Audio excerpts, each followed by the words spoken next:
If you can think back to when you were 18 years old, what did 18-year-old Jake need from his dad? Mainly just wanting to know that I wasn't going in like the wrong direction. What do you do when you put your trust out there from a parent's perspective? That's kind of scary. There is the possibility, what if this doesn't work out? Yeah. They might not get the same ending of, oh my gosh, look, it helped Jake expand his horizon. It's a fallacy to feel like you're supposed to treat every child exactly the same. You're the parents, you're the leaders.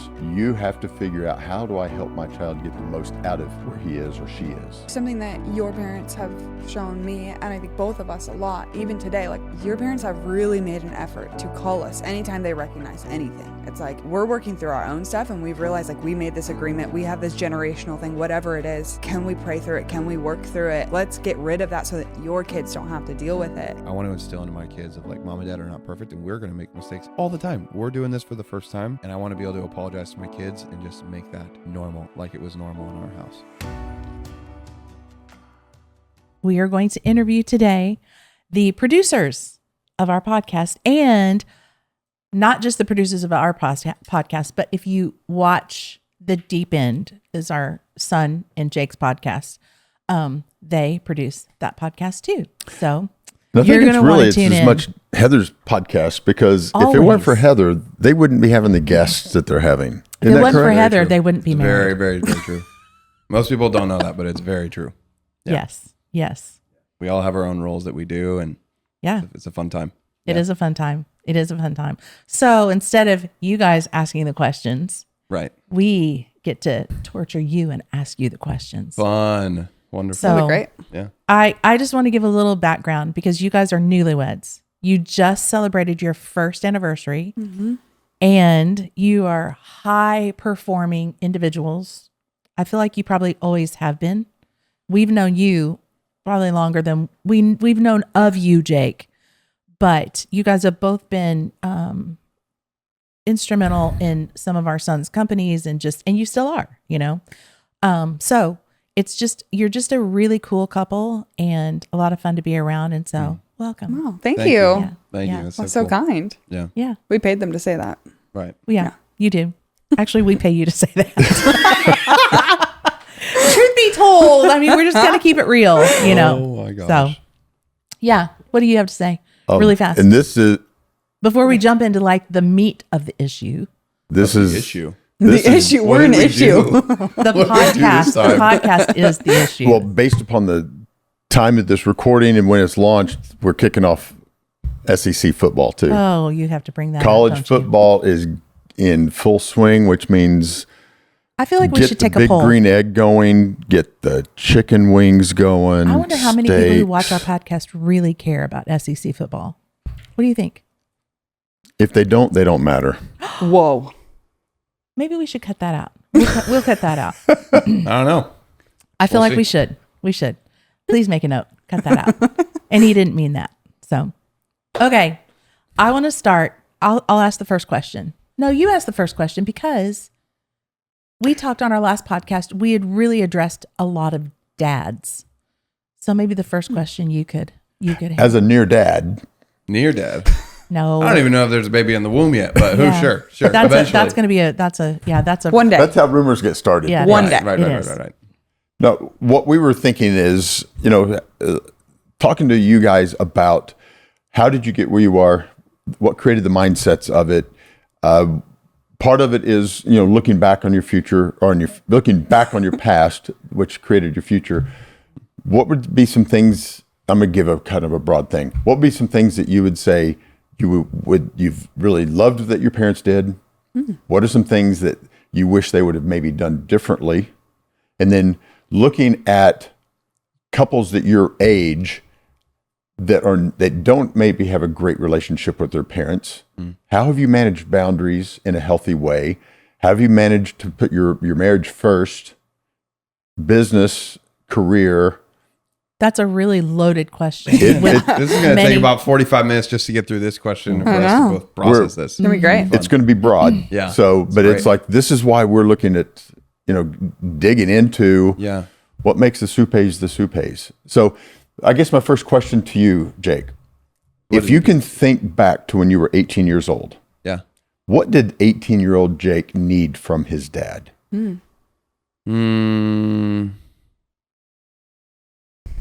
Question. I'd say 18-year-old me was like mainly just wanting to know that I wasn't going in like the wrong direction. I think I spent so much time as a kid like in the creative arts. So in my family, like I kind of was, I feel like I was mainly the one that like went into the more creative space. I went into the area of photography, video, music. I love music. That was super fun. But I definitely felt like I saw my dad build like what I called like a real business, which he had like landscaping, and they were taking care of houses that had gone under foreclosure. So I was kind of like, I don't know if I really have a real business. But I think for my dad, I think I was wanting to know like I was going the right direction, which I think he always gave me. But I feel like probably to answer the other question you first asked, which was, what do you feel like your parents did well? I feel like my parents did a really good job of pushing me when I said that I wanted to do something and then I tried to back out. Yeah. I think about that now of like, we have this joke with my dad all the time, and he gets a little annoyed when we talk about it, but it's fine. He used to force us on slides when we were kids, or roller coasters, and make us go on them. I'm not going to do that to my kids. I don't think that's the right thing to do because it created trauma in me about roller coasters. But when it came to doing things like music, I tried to quit music so quick. I did photography, and it was like, if I didn't have parents that pushed me to be like, hey, you're actually really good at this, even though in my mind, I'm like, my parents are biased. Like they don't get it, but maybe they do get it. I don't know. But I was like, I had parents that were supportive of like, hey, you're good at this. Keep going. Like, don't stop. And I remember when I was, I think it was in second grade, I was starting guitar. I really wanted to learn guitar. My dad paid I think it was $120 for this Fender Squier red and white electric guitar. And I was so excited. I was like, I'm going to be the cool kid on the block. And then I got like 2 months in. I'm like, man, guitar's so hard. And even in second grade, my dad was like, nope, you're staying in guitar lessons. And then all of a sudden I learned guitar. I learned a lot of different instruments. And that skill set, I would say, over probably 10, 12 years turned into me living kind of by this motto of like, you know, you guys know the trade, jack of all trades is a master of none. Yeah. But a jack of all trades is better than a master of one. That became almost like my life motto, thanks to my dad, because it was like, okay, now I know guitar. Then I taught myself piano. I learned drums. I learned bass. I learned how to play cello. Like I learned all these things. And then I did the exact same thing in my career. So that transferred into my career. And so now in my career, I have a unique skill set in what I get to do now, because of having that motto kind of instilled into me. The stick with itness. Yeah, stick with it. And also just like, I need to have many skills that make me good at what I do. Yeah. So like supporting skills. Yes. Yeah. Great. Yeah. And sometimes you're learning skills and you have no idea why you're doing them. Like I learned audio engineering because I was a musician, but then audio engineering came in really handy when I needed to learn how video works. So I have a unique perspective on how that works because of my influence from music. I use certain soundtracks, like movie soundtracks, when I make content now, thanks to my skill set in that. And that came from my parents being like, hey, you're gifted in this, recognizing it. And even though my family wasn't like this super creative photography, that's not their thing. Like if we go on vacation, guess who's putting the camera on the tripod in 12-degree snow in Colorado, running behind with a timer to get the family photo? Me. So every time. You know what I love about that though? What? This is what I love is I think there are sometimes parents make the mistake of thinking, I don't know how my child's going to make a living at this. Like they veer the kid toward a career path that makes sense to them, that they're comfortable with. And sometimes our children choose a path that we're unfamiliar with, and your parents nurtured that in you, and let you move on that path. Yeah. And, and you figured out a way, obviously, to make a very good living with it. And I think that's super commendable. That's awesome. Yeah, they did that really well. Yeah. It was great. You know what's so funny is that I was thinking like, what did my parents do well? And it was the exact opposite. But for me, it was really good. So like, for example, My parents always wanted us playing sports. Like we played sports our whole lives. And my sisters played water polo. And so when I got to the age where I could learn how to play water polo, I wanted to try it because that's what my older sisters did. And after 2 days, I said, I hate this. I never want to do it again. And they said, okay, go find a different sport. Yeah. And they never made me stay if I didn't want to. But once I found soccer and I liked it, they said, okay, now you have to work at it. Now you have to like really, if you like it, then you have to try, not just show up. And so it's funny because I think for me, it was actually the opposite. It wasn't like, well, if you try it, you have to do it. And that really instilled in me, like, I get to choose what I do with my life. It doesn't have to be the first thing I try. Yeah. If I don't end up liking it or I don't want to do it, I can always try something different. Yeah. And for me, like it's so funny because it's the complete opposite. I never had to stay with anything, but if I was going to do it, I had to do it well. Yeah. And that has translated a lot to my life. It's like, okay, if I'm going to do something, I'm going to do it with excellence. I'm going to find what I'm good at. Exactly. And what it draws that fire out of me. Yeah, exactly. Heather is a master at what she does. Yeah. I Yeah. am not that way. I am not a master, I would say, of what I do. I would say she is very much a master of what she does. But I don't have the desire to try a zillion things, whereas like he is like, I want to try everything. And I'm like, it just doesn't interest me. I'm going to stick with the things I like. Yeah. And I wonder so, how much of that is due to your parents knowing. personality types. Yeah. Like study, because I think you have to be a student of your child.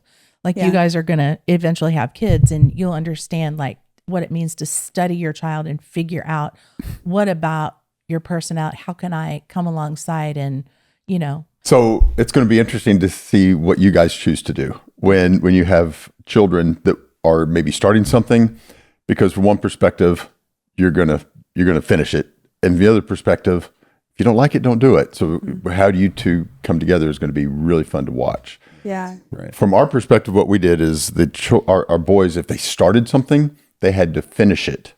You know, so the impact, I wanted them to understand if they left mid-season or mid-time, it impacted their teammates. And so I was always wanting them to understand that every decision you make actually impacts everyone around you, but they did not have to sign up for the next season. So if they hated the sport or the musician or the instrument, Or the musician. they didn't have to listen to him again. Yeah. But they had to finish the song. Yeah. No. I will say one thing I wish my parents had forced us to do is learn music. Because now I'm 29 years old trying to learn how to play a piano. I wish that they had, but like that would never cross their minds. Like no one in my entire family line has ever played instruments. So I get it. But I do wish that they would have encouraged that. You can learn at 29. I know. I'm working on it. But I wish I already knew it, you know? Yeah, I do. I know that. Yeah. Well, and I think too, when you have your own kids, like you parent according to the kid. You do parent kind of according to how you were raised. But I think, you know, you're gonna know more once you see the child grow. And well, and just that. one caution for you guys. I think it's a fallacy to feel like you're supposed to treat every child exactly the same. You can't lead a team at the workforce that way. You know, one of the things that from a corporate perspective, they always said you have to treat everybody the same. Not everybody's the same. And if you treat everybody the same, some people will underperform because they don't jibe with your leadership style. I believe the same thing happens with your children. So figure out that personality style, find out what makes them tick, how do they communicate? Because as you're the parents, you're the leaders, you have to figure out, how do I help my child get the most out of where he is or she is? Mm-hmm. Yeah. So just a caution, just don't feel like you have to treat all your kids, however many you have, exactly the same. Yeah, it's good. You guys said the next part of your question was, what do we feel like our parents didn't do super well? Was that? That's definitely, we got so many questions for you, Jake. we're just gonna pelt you with questions. Well, I was trying to remember everything in the first question you asked me. Oh no, that was just a blanket question. Yeah. But if you want to run there, let's do it. Sure. The thought that crossed my mind was just learning how to, one of the things that we've talked about a lot in our marriage has been like, we want to teach our kids how to think for themselves a lot. We want them to question us like crazy. We want to have a lot of back and forth. And like one of the things that I think my parents and you guys are from a similar generation. I think it's more of a pattern. It doesn't seem like it was exclusive to my family, but the pattern was kind of like, hey, Dad, why don't we do this? Because I said so. That was the answer. And so what that led to me Is there a problem with that answer? personally, I was like, well, why? Like, why don't we do this? Or like, I had so many questions. And so, and it led me to start believing, I think to a certain degree, maybe start assuming the worst of people. Be like, oh, because you don't do this, because my dad said so, you shouldn't do that. I didn't know how else to talk to people. There was so many awkward moments I had with people, I think from a social perspective, that I think there's probably some tension that's just been brought to my generation personally. I think I'm technically Gen Z. So in my generation, it's felt like there's been a little bit of tension in that of like really learning how to critically think about everything. Yeah. Just because the more I've studied, even with just how society thinks about things and how we think about work, like everything that I do for work now is all about critical thinking. I can't just say, oh, because this guru told me to do this, I need to do it. Like there needs to be some understanding behind it. We need to understand the reason why things work. And I think it's really biblical too. Yeah. So I would say that's probably one of the things that we talk about the most of like, that's probably one of the biggest things we want to instill into our kids is like critical thinkers, because then our kids can challenge us. We can learn from our kids. Overall, my parents were incredible. Like I had really incredible parents. I saw a lot of kids that I don't think had great parents growing up. And I don't know what to say to that. Like that's difficult. And I know there's people that have been in really difficult situations, but for me, I feel like I was really blessed. I was like really great parents. At the end of the day, we wanted to do what was right. And even we all know, like, even if you try to do something that's right, doesn't mean that's technically the right thing. Yeah. Sometimes we're just doing our best. And so, but I think there's just so much that we've had to learn in that area. It is unusual for someone your age to be a critical thinker, because I feel like a lot, and maybe I'm getting the generations mixed up, but a lot of kids that are in your generation tend to be just rule followers, and they follow the latest narrative, if you will, you know, politically, nationally, whatever. And to your defense, though, it's like when you go to school, you're taught you follow the rules. This is the way things are. This is the way things are. Yeah. And I think it's interesting that you are the age that you are, but yet you've had to figure out how to develop those critical thinking skills. Because raising somebody who questions everything is it's not pleasant all the time. Oh, it's tiring. It's gotta so be. That sounds very tiring. Yeah. That's the hard part of it. But yet there's a necessary part to it. But even as a parent, you also need your child to understand that there are times where if there's a situation where I say this, I need you to do it, because even a second could mean life or death. Right. You know, so how do you, as a parent, balancing all that is it's not the easiest thing, because you got days where you're just tired. And we had one kid who basically came out of the womb talking, questioning, and never stopped. And you know him, just, Jake? You probably know him. I didn't say which kid it was, I just asked him if you knew him. but No, I think from your perspective too, not only is that a good recognition as far as the questioning piece, I think what you've chosen to do probably over the last 4 to 5 years, you've put yourself in circles that supported that. Yeah. Or actually challenged that. You know, so that's a great thing. What I will encourage you to do is remind each other of that commitment, because there will be days when you're tired and the questions are never ceasing, and it will be so much easier to say, because I said so. But it will. So that's where you two being on the same page, you can just gentle touch his arm and vice versa. Yeah. You got or this. We will outlast You got them. this. That was one of our phrases. Sorry. We will outlast We'll them. outlast you. Go ahead. Yeah. We didn't tell the kids that. We looked at each other for like fortification. Yeah. We will outlast. You got this. You can outlast them. What about you, Heather? What do you? So the thing that came to mind, I feel like I learned so much from my parents in a good way. And part of that is my work ethic. And it's something that, as we've discussed having kids, I've been more and more aware of, because my parents, my mom didn't grow up with very much money at all. Like, She at 13 started working if she wanted even toothpaste. Like she had to earn the money for it. And then when my parents got divorced when I was really little, she took on my dad's debt. Like she had to work just to give us a home, you know? And as a single mom, like that's a lot. And so she really had to build her career from nothing. And she just developed this really incredible work ethic. Like there are literally people, she works for a huge company. There's like, I don't know, I think like 100,000 people that work there, maybe more. And she hosts like retreats for women at the company because like she paved the way for a woman to work there. And like, it's crazy. And her and my stepdad work for the same company. And I saw growing up that oftentimes work was the primary conversation because they worked for the same company and they traveled a lot for work. So like Lance traveled a lot. They both traveled a lot. And so there were a lot of times where it's like, well, who do I go to? Like no one's here. And so that relationship was more difficult to cultivate with both of them. And I've thought about it a lot because Jake and I work for the same company. We work together and it's come up a lot. And while I understand the reasoning, it was like she never wanted us to have the life that she had.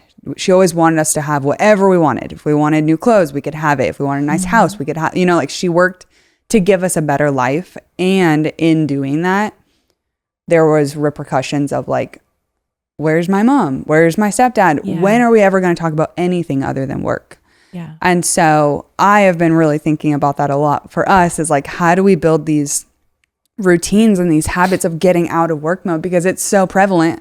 That's all we do all day is we work on the same thing. And you work from home too. And we work from home. Yeah. It's not like we can come home and like put on a different hat. It's like, and we also are friends with the person we work with. And so sometimes he calls us for personal things, but then that turns into work things. And there's so much overlap. And so we've been working really hard on developing habits that get us out of that. But it's something I wish that my parents had done differently. I don't think they knew any better. Like Jake was talking about, like they did their best. But I want to learn how to, for us, not bring that over and for our kids to feel like they are the priority. Like the conversation is about the family, not what we do. Yeah. That makes sense. Good. It's interesting that you're talking about that because one of my questions too, because you guys are both very high functioning people. Like there's probably parents watching and they're like, I want my kids to be high functioning. You know, nobody wants your kid to live in their basement forever and just, you know, want to deliver pizzas for the rest of their life, which there's pizza nothing wrong with sounds that. so good right now. Maybe not the rest of your life, but pizza does. You know, I ate a lot of pizza when I was pregnant with one of my children. Anyway. Oh my. That's an excuse to eat pizza every I day, feel like right? no matter where we go, we can never escape this at this I point. know. I'm sorry. Just I'm chasing sorry. We're not That was- pregnant that we know of, just so the world knows. You started it with the pizza. It's true. But anyway, what do you say to the parents? What do you say to the parents who are like, I want to instill that, like, I want to raise kids who are high functioning, high producing, like they don't shy away from, you know, getting out there and making it happen, being entrepreneurial if they want, you know, how do you feel like you could encourage other parents? Like, what did your parents do, each of your parents, to instill this in you? I think my parents led by example a lot in that. Like I said, my mom literally, she started as the receptionist for their office. She never even got like a college degree, nothing. And now she's on a board with only people with PhDs and men. Like, how did that happen? It was just hard work. And so I saw it a lot. All of my parents, my dad, my stepdad, my mom all worked very hard. And so I saw that. And even things like, well, if you're going to pick a sport, you have to be good at it, like work at it. It's not enough to just be a part of the team, like put in the extra hours, go, you know, work on it. I think I also, growing up, I was the youngest. And so my sisters were kind of doing crazy things. And so I learned, I don't know if this was my parents doing it, but I learned that if I got straight A's, if I did X, Y, Z, it took a burden off of them. They didn't have to worry about me. And so I think that was part of where I developed this like perfectionistic drive as well of like, I'm going to always do a good job so that I take the burden off. So I think part of it was learning by example and part of it was circumstance. Yeah. So. Yeah. I had to give her a second because I needed to process what I was thinking for a second. Because I was like, some of it was my parents. Like my dad was an entrepreneur, but I told my dad this even yesterday. I was like, my dad had a multi-million-dollar business when I was growing up, and I think we were probably more in the upper middle class range, somewhere around there. But I never really got to appreciate that until probably 9-10 years after that season ended. And so because you were so young, you weren't aware yeah, of it? I didn't. I or- thought that was normal. Like my dad was an entrepreneur growing up for me, and he was a painter. That's where he started. My dad was a well-respected painter. He painted like famous people's houses. Just like I was used to that. I was like, oh, cool. We get to go to this thing because my dad painted this. Like that was normal for me.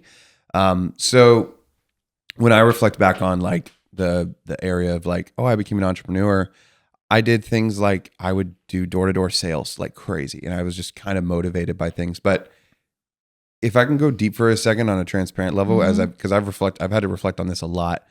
I think probably less of it honestly came from my parents and more of it came from insecurity. My desire to be an entrepreneur came because I was insecure. Yeah.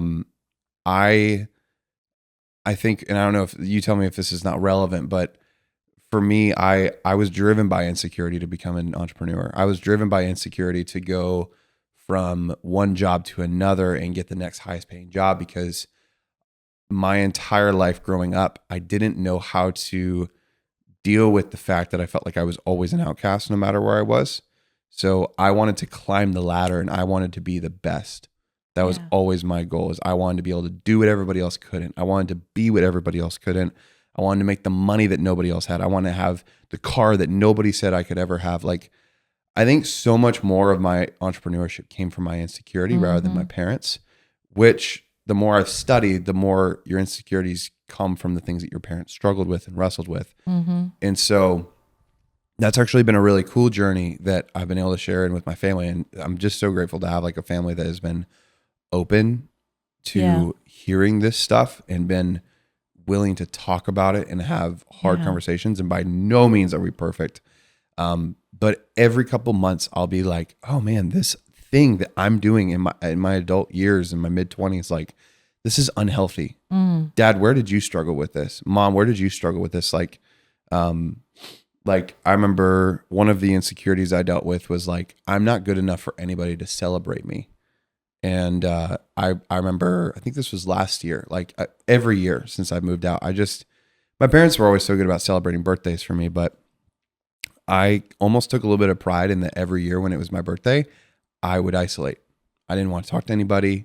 I was like, I don't want anyone to talk to me. Like, I am such a piece of crap. I am an outcast. Like, nobody likes me. Why would anybody like me? And I was like, I was talking to your son about this. I was talking to Taylor about this, and we were talking about epigenetics. And then I had this realized moment of like, where did this like, I was like, I think it triggered something else. I remember that there was another issue that I was trying to figure out. So I called my mom and I was like, Mom, I think I'm struggling with this. And she was like, hey, did you know that when I moved to Florida with my parents, like I would just hate my birthday every year, and I still do it now. And it just brought all these memories flooding back when I was a kid of how every year my mom would not want to celebrate her birthday. And it was always so touchy.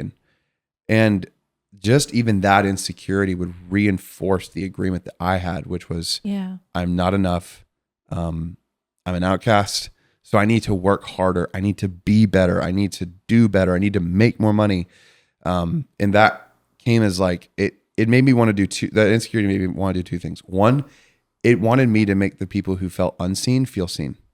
So when I bought my dream car, all I did was take people for rides. The people who couldn't get their parents to pick them up from church, I would pick them up and bring them to youth group. I would take them home because their parents weren't willing to. The second thing was I wouldn't purposely go after people, but if there were people that I felt threatened by, I would make sure they knew that I was backed up. I have my own business. I make this money. Here's my car. Here's all the things. Here's my ability to travel. Here's what I did last month. You like me now? Very much so. Yeah. And there's probably still parts of me that are still coming out from that season. But I would say most of my entrepreneurship journey was that. And so my encouragement to like, if I was talking to another set of parents, like if I got to watch my parents raise me again, like the future me came back, I would say, hey, as a parent, can you get equipped on how to heal your stuff? Like your past, can you heal and have the really hard conversations with your parents? Can you have the hard conversations as a spouse? Can you guys really push to like grow up in some of these areas in your life? I know it's gonna be so difficult, but like little Jake needs that a lot. Like he is not going to know how to figure this out. He's probably not going to take you seriously. He's going to think that you're biased towards him, but can you as a parent take some time and heal and walk him through what he's dealing with from an insecure level? And honestly, like if Jesus is our healer and counselor, like as a parent, can you teach your kid to talk to God? Yeah. Can you teach your kid to go to Jesus to get the insecurities figured out? Like don't tell them sing a worship song, that's going to fix it. Don't tell them reading their Bible is going to fix it, because it's probably not. Like, can you teach them to go talk to Jesus, get their insecurities out, and learn what it means to walk your kid through having a relationship, not an understanding or knowing of who Jesus is, but knowing Jesus as a relationship. Yeah. An experiential relationship. Yes, experiential relationship with Jesus. How much do you think at the age that you needed that, were you even aware? Like, did you have the awareness growing up Absolutely that this not. was so like, Absolutely even not. as a parent, because I'm thinking through from a parent's perspective, if I see things in my kids and I know where they come from, yes, I can heal me, but how do I bring this up? How do I even, because I don't want to, and I hate this term. I just don't know how else to say it. Like, the term like let sleeping dogs lie. Because if you bring something up to a kid and they're not really aware of it, and then they're paranoid because, oh my gosh, I've got this insecurity. Yeah. Like, how do you, like there's this fine line between. Yeah. I think, can I speak to this really quick? Yeah. Actually, something that your parents have shown me, and I think both of us a lot, even today, like we're not, obviously you don't live under their roof anymore. Like we are married. We're not children anymore, but your parents have really made an effort to call us anytime they recognize anything. It's like, hey, we're working through our own stuff, and we've realized like we made this agreement, we have this generational thing, whatever it is. Like, can we pray through it? Can we work through it? Can you guys pray? Like, let's get rid of that so that your kids don't have to deal with it. Yeah. And so I think even as like a 5-year-old, like let's say Kate, right? She's 6. If Taylor and Lindsay realize, oh, there's this thing, this whatever it is, like this epigenetic or generational curse or whatever, it's like, hey Kate, we've recognized this in our bloodline. You might not understand it, but will you pray with us so that we can just get rid of it and you don't have to deal with it? Or hey, you're 15 years old and I see that you don't want to celebrate your birthday. I don't like to celebrate my birthday either. Maybe there's something here. Let's just pray into it. Yeah. Let's just completely denounce whatever the enemy's done to our family. Yeah. And that way you don't have to deal with it and your kids don't have to deal with it. So Right. I think that's a really easy way to do it, because it's guide your child through it. Yeah, it's not threatening. It's not like, hey, there's something wrong with you. It's like, I've noticed this in me. Will you help me pray for the rest of our family? Yeah. That's what I really would say. good. I would say that, and also what you're saying is like, how do you deal with that as a parent? I don't know. I don't have kids yet, so I can't speak to it completely. But I think like kids emulate, and you're saying what they're learning is more caught than what's taught. And so I think if you're a kid and your parents have a certain culture shift in the house, and your parents' insecurities and how they're fighting, how do they argue with each other, like all of that actually I feel like probably will build even more in the kid of like, when X happens, what do you do? What's your first response? Like if mom and dad's first thing is, hey, I'm dealing with a lot right now, instead of arguing with my wife, I'm going to go pray. That tells me as a kid, okay, I'm having a problem. I don't need to Google it. I don't need to fight about it. I need to go pray first. Even the culture shift in a house, I think would naturally fix a lot of those things. So yeah. Yeah. It's really good. Yep.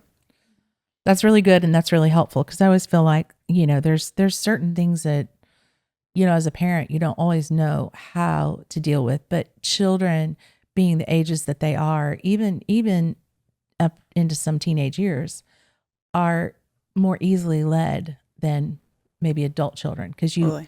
you make, it's a shift. You don't parent the same when kids are married, Yeah. So that's interesting too, the point you made about how your motivation was not, I just want to do really good and be really successful. Your motivation was like, I don't want to be poor.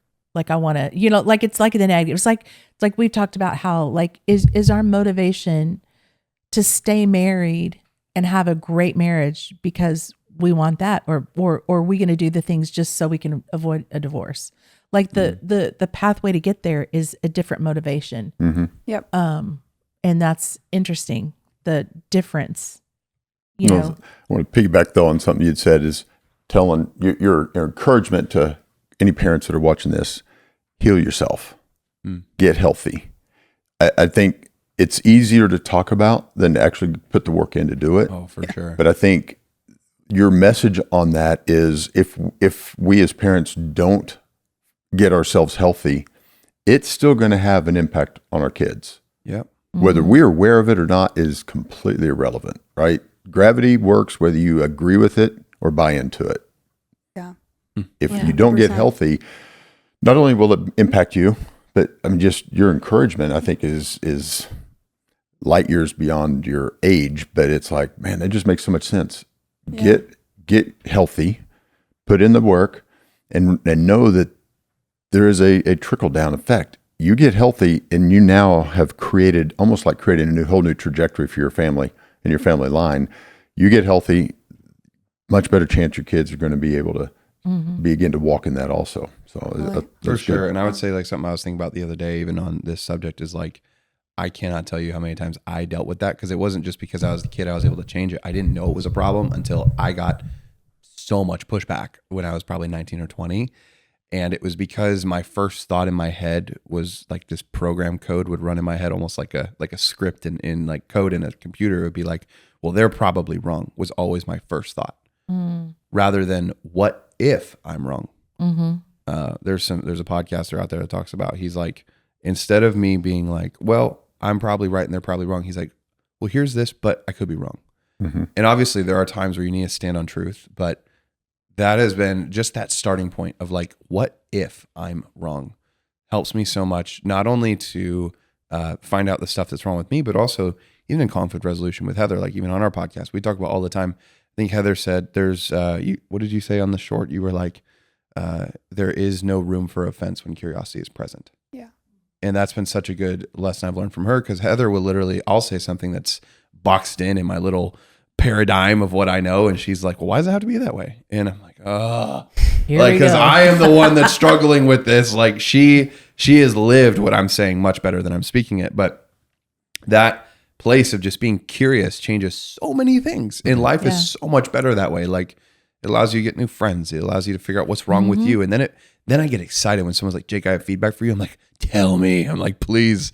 Like now I'm curious. Like I get so excited. I'm like, I love having mentors. I love having people ahead of me, because it's like, I just want to get better. I don't want to waste time. I don't want to be a bad dad. I want to be able to tell my kid, I did as much as I knew possible to do things well. I didn't blow people off when they were like, man, you're being an idiot in this area. Like, I don't want to have to tell my kid like, man, I could have prevented that, but I didn't. Yeah. You want to eliminate as much of the learn the hard way as possible. Yes. Yeah. Yeah. But you're still gonna encounter the learn the hard way things, because Yes. we all do. There's no way 100%, to avoid absolutely. that, you know. Totally. And sometimes those do make the biggest impact. Oh yeah. And you used a word, it's turned into one of my more favorite words, curious, or you did. You quoted her, Yes. so you both did. But on a recent podcast, one of the guys asked me, has any of your core values changed since you did this many, many years ago? And the first word that I thought of was curious. That wasn't one of my initial core values. But knowing the impact of just being curious, what it does for you, that is huge. And for your So- marriage, we have noticed like we eliminate most conflict if we can just be curious about what the other person said instead of offended. It's like, wait, what did you mean by that? Like, cause he says things all the time and I'm like, oh, what? Hashtag verbal processors. Yeah, I'm an Hashtag- internal Yeah, yeah. processor. Hashtag rude. So Yeah. if I say something, it's been thought through. I've thought through exactly how I want to say it, the tone of it, the words of it. And he's like, Yeah. blah, blah, blah, blah, blah. And I'm like, how could you say that to me? You know? And I am not always perfect at it by any means. But when I can muster up the I'm not courage saying to I'm not just be perfect. curious, then we don't get into conflict. But it takes a Yeah. lot of courage Yeah. to ask a question rather than just like go retreat into my little silent treatment. It's so much Yeah. easier just to push it under the rug in I the don't do moment. that. In the moment. I just Is it cry. easier? That's why I said in the moment. It's but not easier because it manifests later. Yeah. It sure does manifest in your wife mostly, probably. Because I'm the verbal processor. I'm the one that's like, wait, no, we got to talk about it. Like our boys have even been like, oh my gosh, we talked too much about some things. It's like, you just sometimes that's just, I don't know. You don't know how else to be. But yeah, when you're a verbal processor married to a non-verbal processor, that's fun. It's really fun because then you get to figure it all out. Yeah, Next it's really question. fun. You ready? Next question. Hit us. He's ready to move on. Yeah.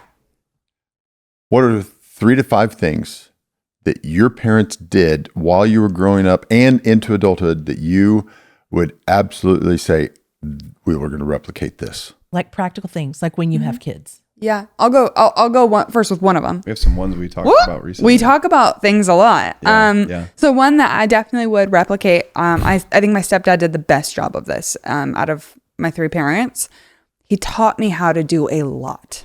So like he wants to build cabinets for our garage.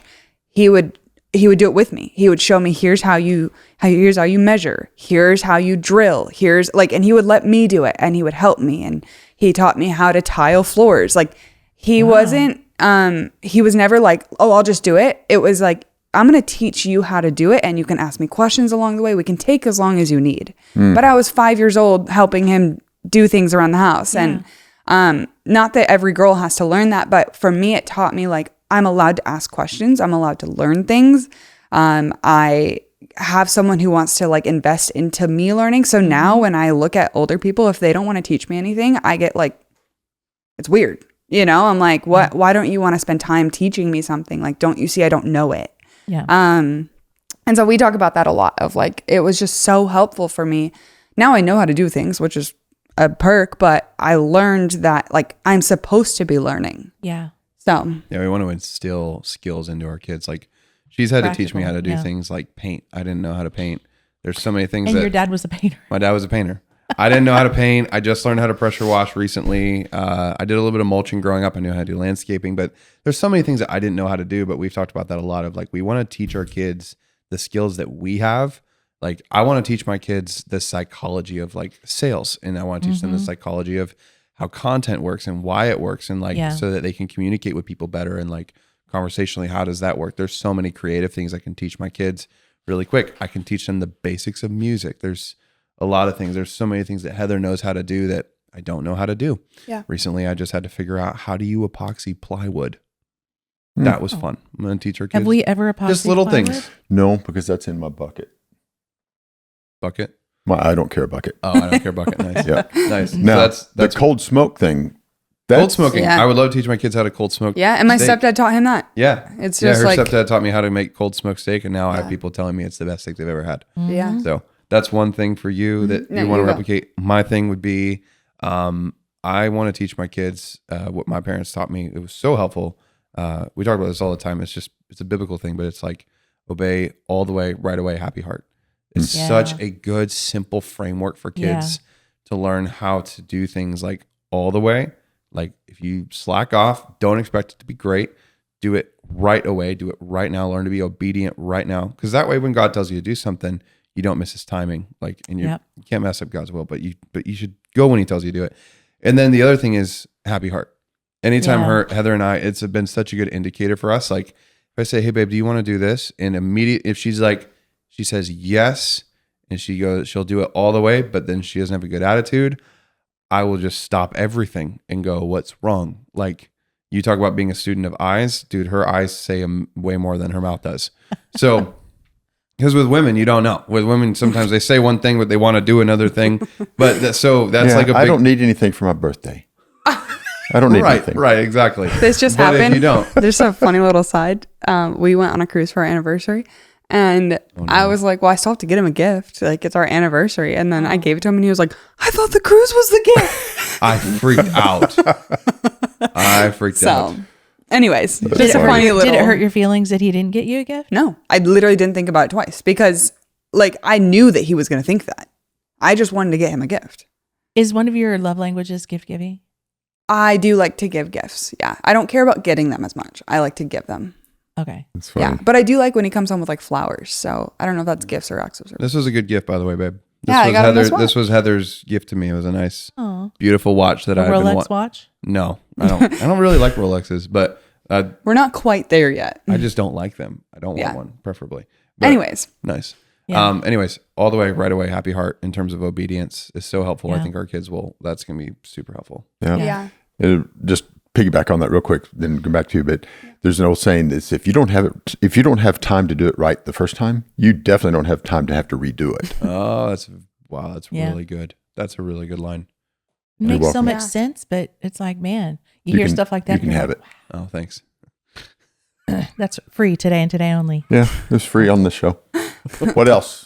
Something that I got to more observe than necessarily them like teaching me was, so like my stepdad has the same friends now that he had in middle school. Like wow. they have survived so many years together.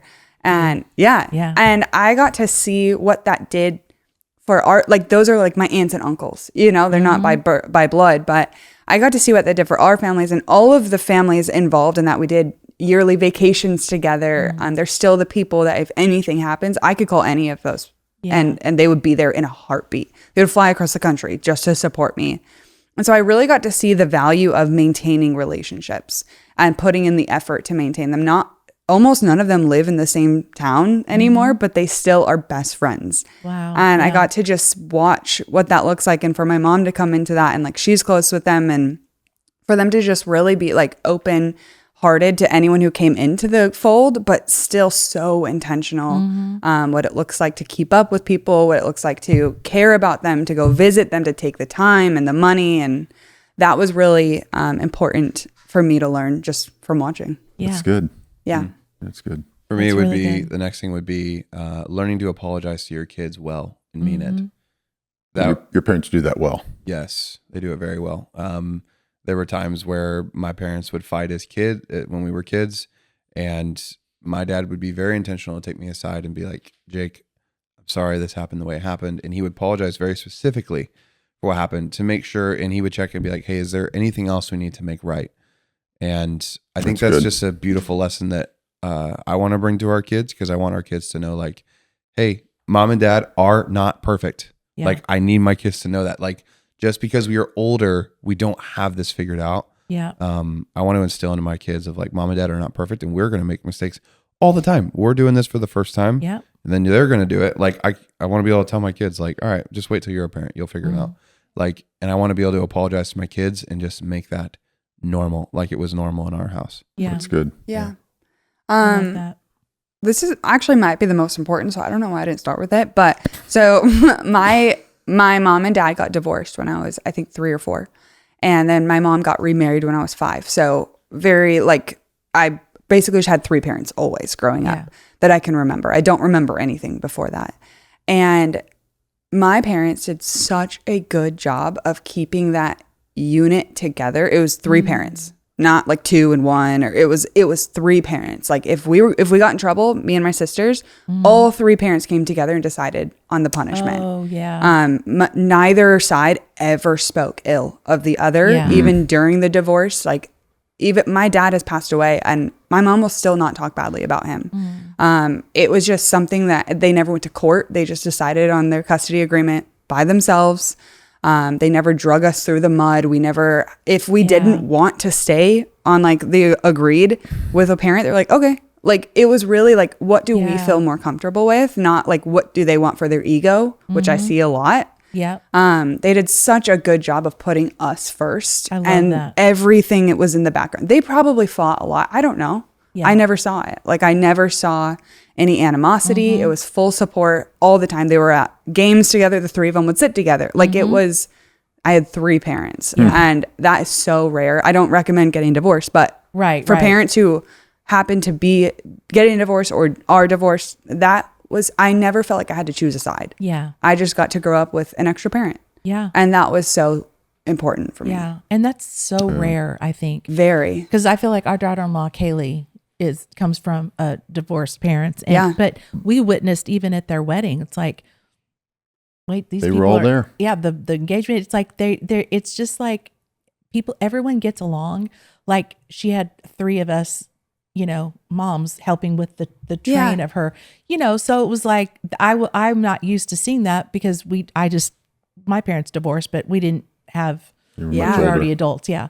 But yeah, I think it's so beautiful when something does happen that's not ideal, like a divorce, when you can really set yourself aside and not be self-serving, but be kid-serving. Totally. And yeah. Yeah, I think it also helped with my stepdad coming into the picture. We could have hated him if my dad had pitted us against him. It could have been like, who's this guy coming in, you know? And it was never like that. My stepdad also never tried to be my dad. He always was like, I'm not your dad. Like, I'm a parent, but I'm not your dad. I'm never going to take that place. And they all did such a good job of just making us feel like we were just a family. Like, it was never weird. And we were able to accept my stepdad into the family, and it was easy. Yeah. And I think a lot of kids who are a product of divorce have the complete opposite story. So yeah, that's good. That's a good one. You're right. That's a super good one. Yeah. Yeah. Mine's about a 1.5. I'll wrap on my third one. But this one is actually, I just thought of this. It's probably actually my favorite too. This is my favorite from growing up, is letting my kids earn my trust and letting them gain privileges through trust. Yeah. One of my favorite things growing up, it was really cool. When I was in 2nd grade, my parents got me my first phone. It was one of those little phones where you could slide it, and it had the keyboard that you touched, and it had little, that horrible touch screen that you could push through. You could push the screen through. It was plastic. You were 2nd grade? I was 2nd grade, and nobody in my class could believe that I had a phone. And my mom was like, well, he's trustworthy with it. And that meant so much to me that my parents trusted me to have a phone, because none of my friends were allowed to have phones. Yeah. And I was given so many opportunities by my parents to earn their trust. It was, hey, go to this person's house, and when you go to there, can you come back at 4:30 and check in? I had to be there at 4:30. I was there at 4:30, and then it was, hey, if you're back around this time, then. And the rules got slowly open, because they knew when there was an arbitrary rule on me, it drove me nuts. If I ever heard, well, we heard this parent said you got to wait till you're 10 till you can play with this toy. I'm like, that's stupid. Yeah. Just because the Legoland set says it's meant for 6-year-olds doesn't mean that I can't play with it at 4. Like, if I'm mature enough, let me play with it now. And my parents were actually so good at this. Like, there were so many things that my friends couldn't do because their older sister screwed up. But God doesn't do that with us. Like, God never does that with his kids. He doesn't see us as this family that's affected by this other person. But this was in a Christian environment. This is how parents were. Like, with their kids, it was like, well, the older sister. Legalistic. Yes. Well, it's like the older sister screwed this up. So now the younger sister is turning out to be super rebellious because the older sister screwed up everything for the younger kids. And I would get so angry if one of my brothers did something new and then I went to go do it. My mom was a little bit more hesitant. And then I'd have a really hard conversation with my mom. And I'd be like, did I mess this up? No. So why am I not allowed to do it? And she would take that and she would go, okay. And then she would give me opportunities to trust, and I would prove myself in a sense. And it's so funny that like I've had to learn this even with just good mentors, is like the God's trust is earned with us. Like his love, like your parents will always love you, but they don't always trust you. Yes. And God, I believe, obviously he always loves all of his kids, but I don't think he trusts all of us equally. Yeah. Because there is a proving in that season. And so I've just been so grateful for that, because that allowed me to get a lot of privileges and really move up fast in life. Like, I think that even came when I was in high school. I was in high school and I wanted to get out of high school early. I was halfway through my junior year, and I said, Mom and Dad, I want to get started on my career before I even start senior year of high school. And I did. I was so sad. I made the hard decision. My parents partnered with me on it because they had seen my trust growing up. It wasn't, hey, I'm trying to drop out, get my GED. I still want to get my diploma. I'm going to finish online. But that took a lot of trust in my parents to be like, our reputation kind of as parents is on the line, because like, what did we just allow our kid to do? Like, how are we going to deal with the repercussions? What is our family going to think? And my parents were like, yeah, we're going to partner with you. We're going to let you get out of high school 6 months early, whatever, and you can finish online, do your thing. And I was so surprised they weren't going to force me to go to college. They weren't going to make me do this thing in high school. They saw you've really pushed yourself in sports. You've pushed yourself in music. You stuck to it. We can trust you. And kids will be like, well, I want my parents to. I'm like, but you're not trustworthy. So don't expect your parents to do that. Or set up the system and have the conversations with that. But I had so many privileges. And with that kind of dovetails with it a little bit. It's like half of a thing. But my dad did this really well with me. He was like, hey, I want to make sure that you don't have a feeling like you need to try alcohol at parties. You don't need to do this stuff. And he would let me try small sips of alcohol as a kid. And I never had struggled with alcoholism ever. That wasn't a problem in my dad's family. It wasn't a problem in my mom's family. With my dad specifically, he never struggled with it. Neither did my mom. And so it was like, it was really helpful for me to never feel like that got a strong hold in my life because I had a good understanding of how it worked. Or like, I wanted to have I think it was a cigar at like 18. And my dad was like, great. It was legal at that time before they bumped it to 21. And the gas station surprised me one night, but that was so beautiful. And so we've talked about this. This has led to conversations with us. Like my parents didn't really like something that was important to us was talking about the topic of sex. That was one of the topics. It was like, man, the Gen X generation didn't really talk to us about it. And that's fine. Like that's cool. But I was like, my parents did a good job talking to me about alcohol and what that does. And like, they let me try it and understand it a little bit. And obviously there's maturity in that. Like you don't probably want to let your kids try acid. Like just don't do that. Obviously. Right. Yeah. I'm not encouraging that, but that's caused us to talk about like, okay, how do we handle that with our kids on those more taboo subjects like drugs, alcohol, sex, the things that really get a stronghold on your kid's life? How do you talk about those things before they become an issue? And so we're like, Make it normal. yeah. So we're like, how do we make those things normal? Like, hey, okay, Jesus drank wine. Does that mean you have to go get drunk? No. Yes. Like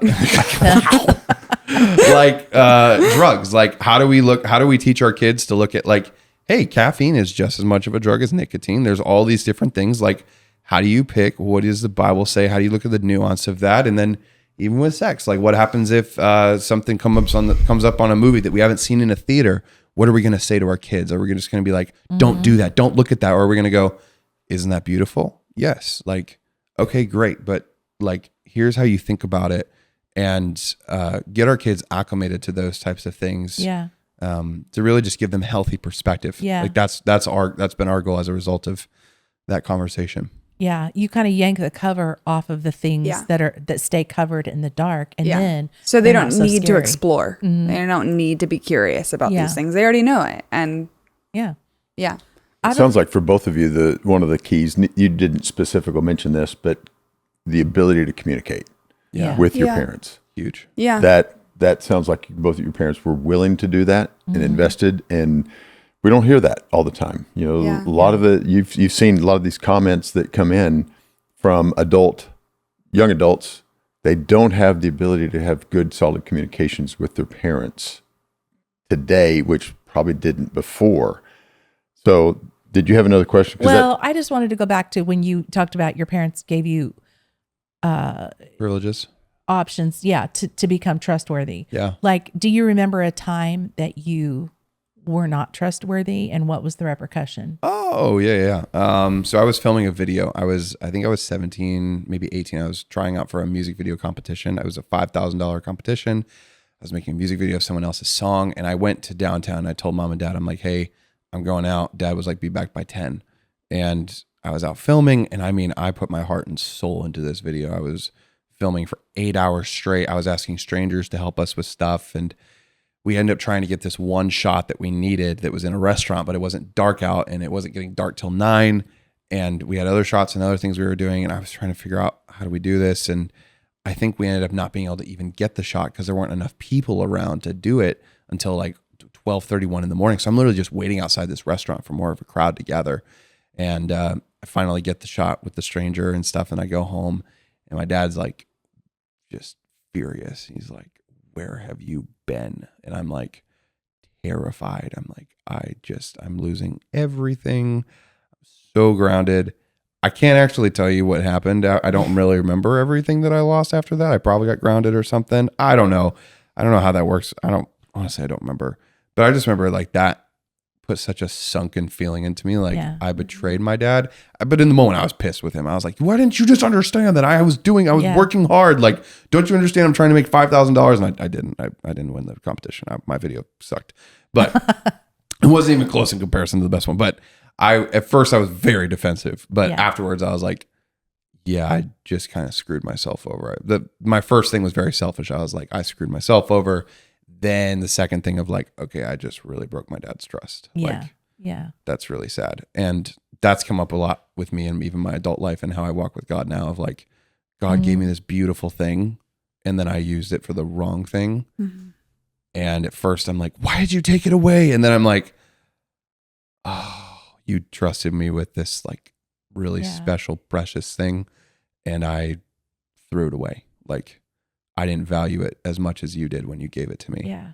And I mean, there's I'm sure there's so many times other that happened when I was a kid. I mean, I'm plenty of thinking of times. like practical ways. Like there's probably parents watching that are like, oh gosh, I can't even imagine giving my kid the trust to, do whatever.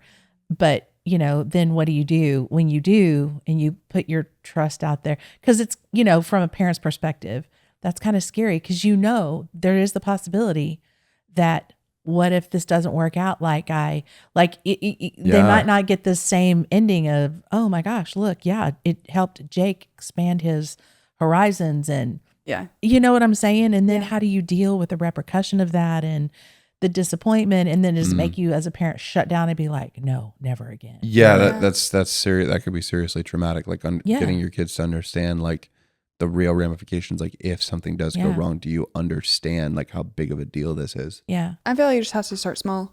Yeah. Like you would say like, I'm at my friend's house. I have to be home by 4:30 to check in. Then I can go back. It's like, are they trustworthy with those little things? Trustworthy in small things means you'll be given big Yes. things. Yes. Yeah. For sure. Principle there. Principle. Yeah. Can I add one thing that I think Jake's parents did really well? Mm-hmm. So I get to reap the repercussions of this. So I get to speak to it. His parents prioritize their marriage. And that has made such a big impact because he knows how to prioritize his marriage because he saw it.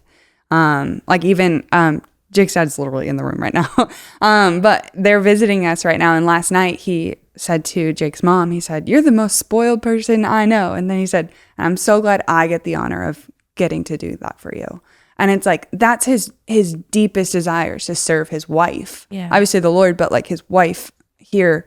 And Jake got to watch that. And so now I get to reap the benefits of like, that's all he knows. That's what he gets to just mimic that with me. And that we've talked about it a lot. And like his priority is like, even after kids, we're still going on yearly, anniversary trips. And like, he saw that growing up. Your parents still have kids at home and one kid now at home and they still go on trips by themselves and they really have prioritized their marriage. Yeah. And that has made such an impact on our marriage. And so I'm grateful that they did that. Yeah. 100%. Yeah, that's really good. You're a lucky girl. I am. You got anything else? You got some more? Well, I was talking about how so many young adults don't have the kind of the ability to communicate with their parents the way that you might like to.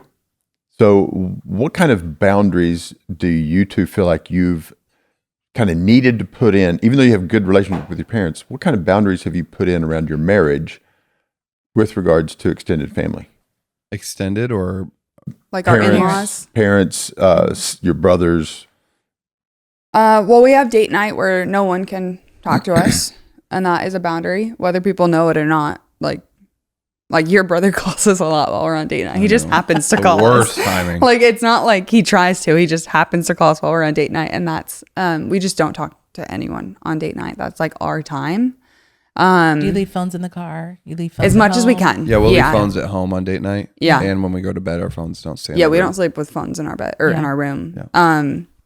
So that is a boundary as well. Like that's our space. Like no one needs to be in there. I don't know that we've had to intentionally put a lot of boundaries. I think the only time we've had to really set anything was actually when we were about to get engaged. There were some complications with Jake getting the blessing from my stepdad, and it kept getting delayed and delayed, and we knew we wanted to get married quickly. And I basically told my mom, like, look, if he doesn't talk to Jake this weekend, like, I no longer want the blessing. And so, like, that was a firm boundary that I put up. Sure was. And so, but to be fair, he had plenty of time. plenty of time. It wasn't yeah. like you just gave him 20 minutes. For sure. Yeah. Because I remember that story. Yeah. And so, like, I think that's really the only time we've actually had to put boundaries with our parents. Would you agree? Yeah, I feel like we haven't really had to. We probably just haven't been married long enough to figure that out. I feel like that's probably we haven't had the kids truth. yet, and no one's trying to trample in on In kids. our first or year, we've spent so much time together. There hasn't really been room for the people. our parents also don't live here, which does Yeah. make a difference. Like, there's not any like what pressure to go spend time with them. It's like our parents don't live here, so we either go see them or they come see us. I also feel like, for the most part, there's a lot of respect A of lot like, of respect of like what we do. 'Cause yeah, my family sees everything that we're doing online. Yeah. Like they can see the level of production it takes. They can see the amount of work it takes on my end. Like they understand how hard Yeah. I've worked to make and that work. also stuff. like if we go visit, you know, like if we need our own space, that's respected. yeah, To be honest, I don't feel like we've needed that many boundaries. yeah. I feel like how fortunate, because I feel like what I see with, and not everyone, and nobody that we really run with is like this, but I think there's sometimes a level of parents who they don't stop to think about, what are my kids and my grandkids actually doing day to day? Yeah. They don't stop to think about what they were doing at this similar age. Like, we were building careers, we were raising families, we were just trying in a lot of ways to balance things, keep your head above water while managing all of the other things you had to do in life. Yeah. And especially the older parents get, that maybe they get a little more time on their hands, but their kids run out of time quicker. And I think you're so fortunate not to have parents that are pulling on you like that. Yeah. You know, like I feel like hopefully we're not the kind of parents that pull, like we're not going to be the ones standing unannounced, looking in the window, Yeah. you know, knocking, Yeah. waiting for the grandkids to wake up. Yeah. Like that kind of thing. And I think sometimes parents just need to take a step back and go, you know what? It's okay for there to be a little space. I have a really dear friend whose daughter, when she went off to college, she was checking on her a lot. And she was like, Mom, give me a chance to miss you. And I'm like, oh my gosh, that's so good. Yeah. And so true. And that was like one of those things for her that she was like, oh, okay. Sure. Like that made a mark on her. Yeah. It might help that we had lived on our own for many years before we Yes. got married. And so our parents were used to, and we didn't live in the same town as our parents. So they were used to us doing our own thing and not necessarily being like attached by any means. And the level of communication that you're used to having in your family. If there were an issue, you would talk it just out. talk through. Yeah. Like And I think again, it's like, I don't know if you're in the minority with that or if there are more people out there like that than we realize.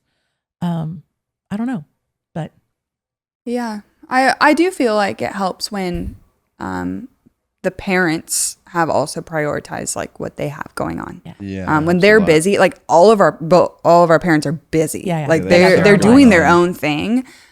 We're not their entire world. yeah. And 'Cause that helps becomes a lot. problem.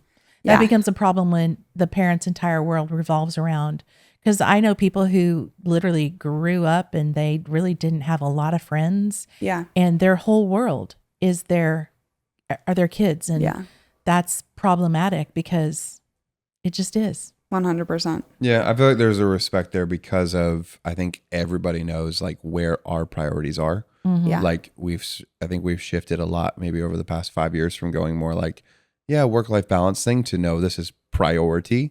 Yeah. Like my family knows my wife is my priority. So if something gets in the Non-negotiable. way, they know they're coming after. Right. They just Yeah. know. But that's also what we expect from my family as well. Yeah. Like that is the expectation. So as long as those priorities are actually spoken, communicated, but also honored in action, then everything else is kind of flows a little bit easier from there. Yeah.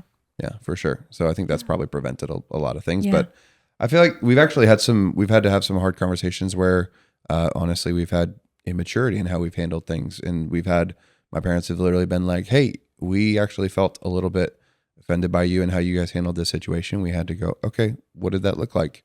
And we agreed with some of the things, we disagreed with some of the things, and we were able to talk it out, figure it out, good to go. Like, and that's happened multiple times. I feel like a couple times over the past year. And it's like, but that's normal. Like that's sign of normal, healthy relationship. Sure. Yeah. If you can't work through conflict, you're in trouble. Yeah. Because you're going to hit conflict. Yep. Yeah. Any, before we kind of close it out, you got something else? Like, do you have any last words? Like if you were talking to, young married couples out there who are really struggling with their relationship with their parents, what's one of the biggest pieces of advice that you could give to them and to the parents? Like me to my parents or in-laws? You to another young couple. Well, the relationship would be like blood parents or in-laws. Either one. Okay. Either one. That's kind of struggling, and because you probably know newly married couples that you probably run around with maybe some who are like, oh wow, I wish I had that. I don't have this experience with my in-laws or my parents,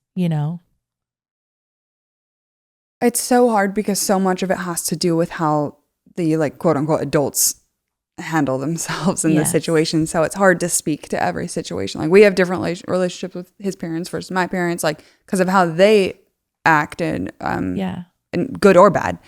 I think the biggest thing is like get aligned with your spouse on what you want that relationship to look like. And then from there, like actions can be taken. Would you agree? Yeah, I would say that. And to add to it, I would say we haven't had that with our parents, but I'll use an example. We had to have a hard conversation last year of some people that we were like, hey, we have to kind of push you out of our lives a little bit. Like this isn't healthy. And we didn't have to do that with our parents, but I know for some couples that is the case for them. Like there are some couples that are like, hey, we had to literally tell our parents we're no longer seeing you, like until further notice, like whatever. But before we had that conversation, we had to go through a little bit of an exercise just naturally. And that went through like, hey, Jake, have you forgiven them for this? Have you worked through this? Like, have you thought about the ramifications of this? Are you sure? And I could imagine it being a big problem if you're a young couple and you guys are inciting each other to create division rather than unity. Knowing what you want out of a conversation first. Not only you probably want like a general outcome of like, what do you guys want to know from your outcome? But have you forgiven them first? Like, can you go into the conversation without being offended and coming in as unbiased as possible? Yeah. That really, really helps.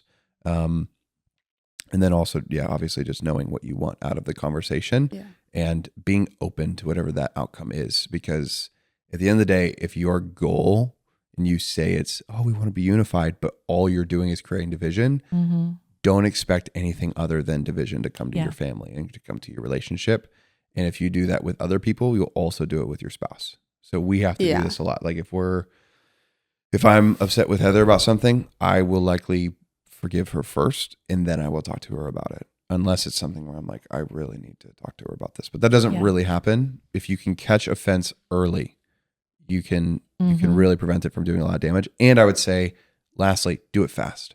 Have the conversations as soon as possible, because offense loves to take an inch and run it a mile. Yeah. The littlest thing, I've seen this happen. I have seen this a lot in families where one couple, this one little thing, and then 3 years later they talk about it and it's this huge thing. And you're like, you would think they're psychotic, but they're human. They're just like all of us, like you and me. Like it's so normal, but we need to deal with offense and confrontation and boundaries, anything like that, as quick as possible, and forgive before we communicate. If we can do those things, we can actually get to unity. If we're going to actually, because I believe that about people, like if that's really your best intention is you want to seek unity, even if unity looks like we're going to align on the common goal. And if we don't align how we're going to get there, then we're just going to run parallel. Yeah. We probably can't run side by side, but we can run parallel. We're going to get there. We can't run with you. That's also unity. So, I think unity, at least to me, unity with the extended family is important, with your parents, siblings, etc. But unity in the marriage is the most important. And so if like, this is not a real example, but for example, let's say we had a horrible relationship with his parents and Jake really wanted to mend it and make it really good, and I didn't, it wouldn't be the right thing for us to go mend it. We would have to get on the same page because that creates strife between us. And so I think the most important thing is getting unified on what do we want and how are we going to do it. Because like you're saying, the unity between the parents is awesome. But if that creates disunity between the marriage, then you're left with a bigger hole to fill. Yeah. And so I think there has to be first unity in the desire. Yeah. Knowing what's most important, having your priorities in order, I think really helps a lot. Yeah. Yeah. Like a lot. Yeah. That's good. Yeah. What about to parents? To parents to mend the gap. that are struggling. Like, do you have any words of advice for how do we make it through this? You know, I want to be the kind of parent that you guys deal with. I just don't know how. And there's like this chasm and this gulf between us, and I can feel them pulling away, and I don't know what to do. I think it goes back to curiosity, like just with any other relationship. It's like, hey, Genuine curiosity. genuine, though. yeah, not like the curiosity that's like, hey, why did you do this last week? Yeah. That is Yeah. literally going to cause unsafe triggers versus if you can genuinely be like, hey, is there a reason you said that? And then your kid says that answer. You're like, oh, is that actually what you meant? Dig a little bit, genuinely curious. You talk about this in some other episodes where you talk about having a poker face. If you have to have the poker face, it's helpful because that genuine curiosity gets someone to open up and go, like, I'm safe, I can talk. Yeah. And so when a parent's genuinely curious about something, it's so refreshing as a kid because you can go, okay, I can breathe. Yes. And if I say that, it's not like if I say the wrong thing, I'm in trouble, even though I'm 20 something, 30 something, 40 something, even 50 something. Like, I need to be able to say what I need to say without you coming at me. That genuine curiosity. Like about their life too. Yes. Yeah. Like, Because I know some legit. parents who are not as curious about the kids' lives as they are curious about their own life and want Yeah. to tell. And it's like, Yeah. that's probably not. Which I think comes Yeah. back to like selflessness, Yeah. being selfless, being Yeah. willing to be humble and Yeah. let go and realize that this is not all about you and it's also not all about them, but be selfless towards Yeah. people. Anyways, keep going. I think like genuine curiosity for what has created the divide. I think if a parent sits a child down and is like, I feel distant, like, what's wrong? It's not going to Not helpful. start. Yeah. It's not going to start anything versus being like, I would like to, here's my goal relationship with you. Is that also your goal? Yes or no? And if the answer is no, like, that's a whole nother can of worms. Yeah. But if the You have to be answer is okay with yes, then there has to be genuine curiosity for like, how do we get there? What can I do as the parent to make you feel safe to keep going in that direction? Yeah. Is there anything that I need to apologize for? And like being genuinely open and curious about those things, because I don't think many children stray from the flock unless they feel that it's safer outside of it. And so there's something, and that doesn't mean physically safe. It might be Yeah. emotionally, it might be whatever, spiritually, whatever. And if a parent is open to hearing where they maybe accidentally made their kids feel unsafe, Yeah. I think that will open the door. But most parents think that they have done the best thing for their kid and that they should feel the safest because they Yeah. raised them. And that's where the genuine curiosity dies. Yeah. Which I think has a lot to do with what I was even saying earlier is like, okay, trust with your parents is earned, but your kids earn trust with you too. I think that's a real thing of like your kid, you want your kids to tell you everything, Yeah. give them the opportunity to trust you. Yeah. Like, Yeah. how do you respond when you say something Yeah. that's tough for them to hear? And they're like, oh, well, I'm just so disappointed in you. I can't believe you, like, Yes, I know. you just lost all your trust. Like, you cannot Yeah. you cannot become entitled to anything. Like, Yeah, I I feel like know. Lance, you probably can speak to this way better than I can, but it's like, if you become entitled as a parent, there is very little things more annoying to a kid than that of like, Yeah. I raised you so you should do this. My immediate response as a kid is, screw that. I'm going to move. I'm out of here. Like, if you're entitled to that, I don't like that. Like, that just Yeah. feels weird. Unless I live under your roof, that's a little bit different. I understand the house rules are different, but the entitlement there can be very frustrating because it's like your kid, you are not entitled to your kid feeling safe with you. You are not entitled to your own kid's trust based on the way that you've handled it, Mm-hmm. which is where I think you guys do such a good job of helping strike the balance of like, okay, are we just oversensitive because mom accidentally put only peanut butter on the peanut butter and jelly sandwich? Yeah. It's going to be okay. Like, come on. But there is that real thing of emotional safety and kids having that Yes. with parents. And I can't tell you how many parents have been like, man, my kid just won't talk to me. Or like, you talk to your parents all the time, but my kid won't ever talk to me about this. And I raised them and I did this. And that's my thing. I'm like, that's why. But as soon as I tell them, they're like, oh, that's stupid. I'm like, surprise. Like, just Yeah. because you paid for your kid's car or paid for this or did that doesn't entitle you to their emotional safety to open up for your life. Like, your job as a parent was simply to launch them, not to be their Yeah. best friend. But if you want the best friend, earn it like their friends did. Yeah. Like, Yeah, we talk a lot in our marriage how like we will, unless we die or get divorced, we will always legally be married. We are not legally best friends. So we have to choose that one. That's good. And that's Yeah. the same with your parents. You are always biologically father, son, Yeah. mother, Correct. daughter, whatever. Yep. But you have to choose to have the relationship. Yes. Yeah. That's Yeah. good. So I That's think really that's something good. we're definitely have to earn with our kids. We have to earn our kids' trust, and Mm-hmm. if you break it, like expect to have to re-earn it. Yeah. Just like We you can would. work at it, but just any but other it's going to take relationship. work to get there. Yeah. Yeah, And that's normal. Yeah. Yeah. yeah. I think Yeah. that's what you guys say so often, though, and you guys don't always say it, but I think you infer it so much of like, don't get entitled to this. Yes. Don't. Yeah. Just because you're 60 or 70 doesn't mean you have all the answers. I Just know. because you're 60 or 70 doesn't mean you never apologize. Just because you're Mhm. 60 or 70 doesn't mean that you don't still have marital problems. Just Right. because you're 60 or 70 doesn't mean that your kids should trust you with everything. Mm-hmm. That doesn't really matter, because even God doesn't look at it that way. He's looking Yeah. at each one of his kids differently, and he's looking at their fruits and he's looking at their Mm-hmm. trust. And I can only imagine it'd be so easy to live in the same cycle for 20 years because you think magically with age it's going to fix it, or magically with this and time. Taylor says this all the time, like, time doesn't heal, it only numbs something. Yeah. And so we have to be so careful to not, even myself, like we're so prone to our own hubris and our own entitlement of, well, I've done this, therefore I should reap the rewards of this forever.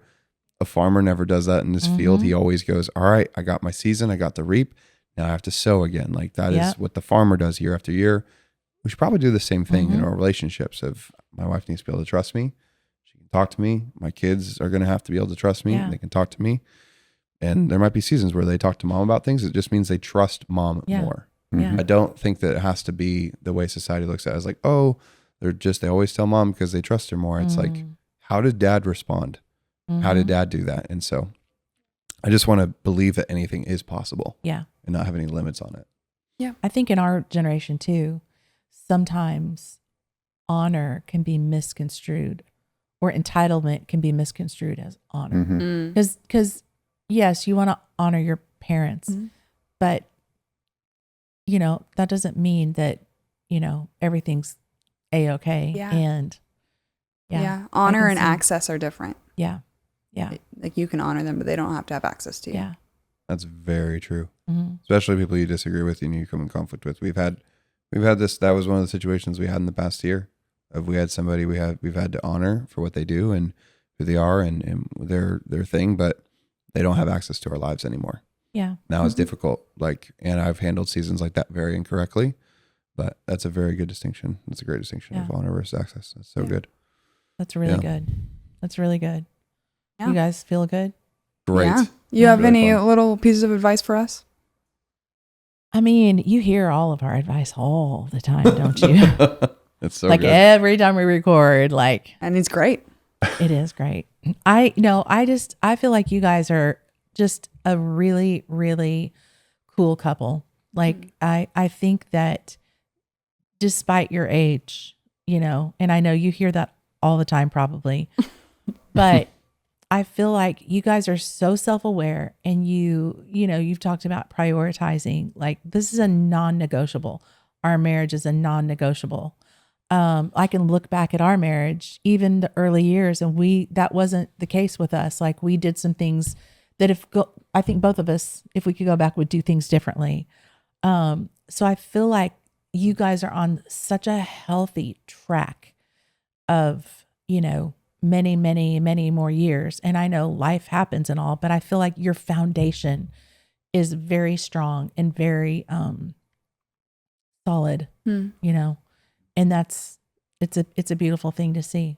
Thank you. Well, and the fact that you're just coachable, you're going to be like sponges, but just because someone speaks into your life doesn't mean it's gospel. Yes. Right. So Good. listen, pray about it, see if it fits. Because I think everybody that would speak into your life, they're probably well-meaning, but it doesn't always mean it's thus saith the Lord. So Sure. that part of the advice is I'm sure there's been times when people give you advice. Well, sit on it, pray on it, and see if it Sift it. fits the next day and the day after. Don't just always run with whatever Good. someone else that's older says, Yeah. Yeah. Even us. including us. Because stuff Unless that it's we Lance, say, right? Yeah. Exactly. It's like, yeah. Mhm. Yeah. I lap up everything Lance says Yeah. without question. That's right. So anyway, I just want to pray over you guys. Yeah. Great. And if that's okay. Yeah. So, Father, I just thank you for Jake and Heather. I thank you for their marriage. I thank you, Lord, that you've given them such a beautiful, firm foundation.